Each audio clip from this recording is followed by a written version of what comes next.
The final episode begins where we see the powerful infected Kingpin ruthlessly beat the Punisher, all while the survivors looked on in horror. Regretting that he took Spider-Man up on his offer to rescue the pregnant Mary Jane, Frank knew there was nothing he could do about it now and had to complete his mission. Tossing his knife into the mob boss's arm, Castle took advantage of this brief opening by tossing a pair of flash grenades towards the infected, giving the survivors time to escape. As Castle led the party away, he was suddenly attacked by the crazed and infected Sauron, better known as the random pterodactyl from the Spider-Man meme who would rather turn people into dinosaurs than cure cancer. I mean, it's a goal, right? Some people don't even have those. As Castle went in to give the Barney reject a taste of some serrated steel, the dino proved he was tougher than he looked by kicking the Punisher right into a brick wall, knocking him out cold.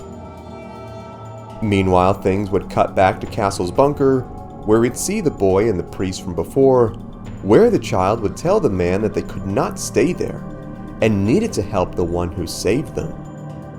The father would then remark that they were not heroes, and wondered just how they could do anything, where the panel would conveniently display the entire military depot's worth of guns and ammo nearby. Being taken back to Castle, we would see the Zack Snyder religious symbols continue even further, where Frank was strung up to a wooden table, where Kingpin prepared to torture him. Readying his heated blade, Fisk demanded for Frank to tell him where Spider-Man was, only for the defiant Castle to spit in the man's face, where he disgustingly then licked up the tasty bro spit, saying that he was ready to enjoy what happened next. Later on, we would see the battered and bloodied body of the Punisher, who swore that he would never give in. While he'd love nothing more than to give up Spidey's location and have him and Fisk tear each other apart, Spider-Man knew where the remaining survivors were, and Frank could not risk that information falling into Wilson's hands.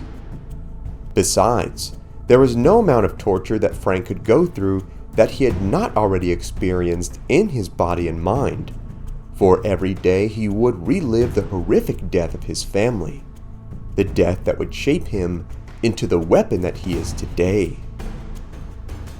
We would then see the boy, armed with a hockey stick, and a rather ridiculous priest carrying an entire bag of guns as they made their way to the enemy camp. Sneaking inside, the pair thought they may have just gotten the jump on the cannibals, where they were immediately caught and thrown into confinement.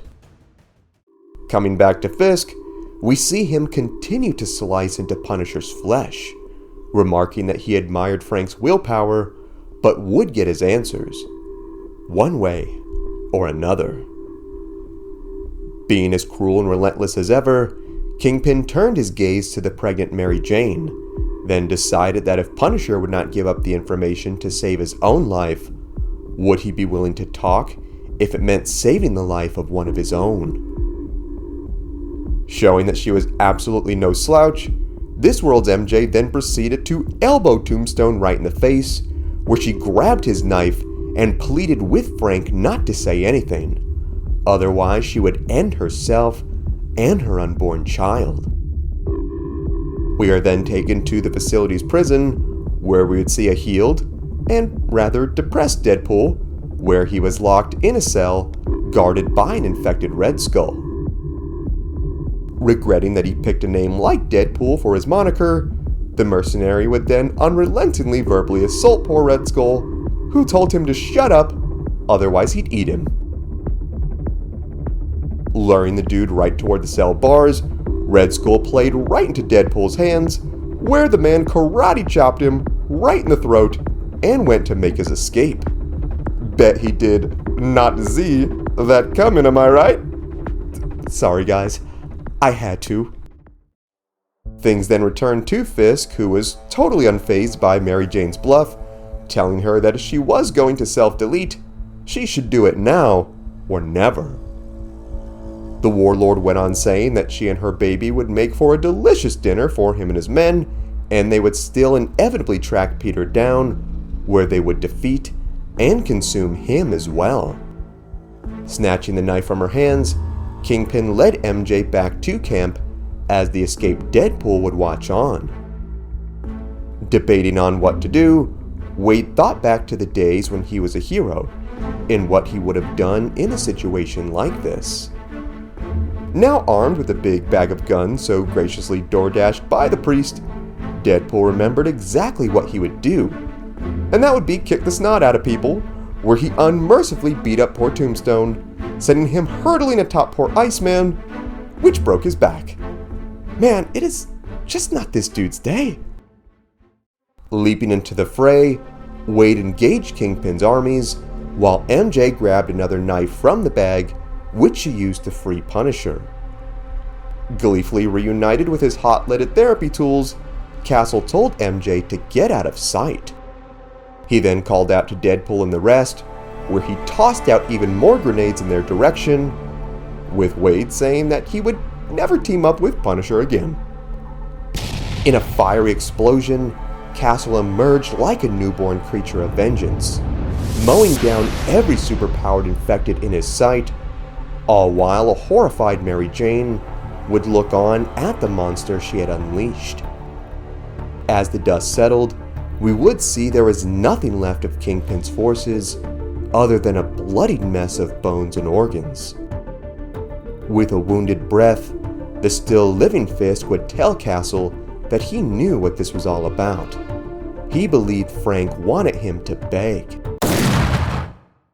But alas, with a sudden gunshot, Frank would prove the man wrong. All he wanted was to destroy each and every single one of these infected vermin. Later on, we would see Peter and Mary Jane reunite, where Spider-Man would keep his end of the bargain and bring the survivors to Frank.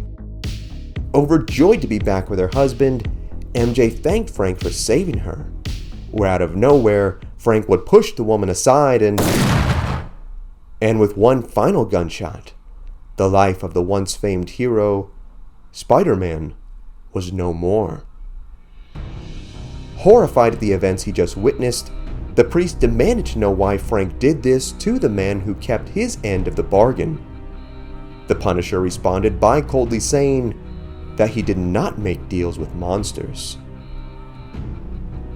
Looking on at the bloodied corpse of the wall-crawler, the father retorted, telling the killer that the true monster here was Frank.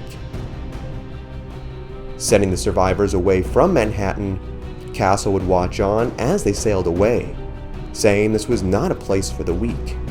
This was a place for men like him, a place for killers and monsters.